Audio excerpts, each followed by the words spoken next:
2023-жылдын көп күттүргөн чек талап кылып байге утуп ал лотереясы. Бул жолу байгелер көп кой. 10 квартира, 20 электромобиль жана миңдеген гаджеттер дейт.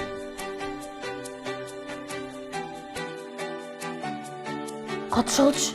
Болгону биз кассалык чектерди салык чек тиркемесинен өткөрүшүбүз керек. Биз буну билебиз да. Туура айтасың балам. Канчалык көбүрөөк чекти сканерлесек, ошончолук утуп алуу мүмкүнчүлүгүбүз жогору болот. Балким батир утуп алабыз. Же уна.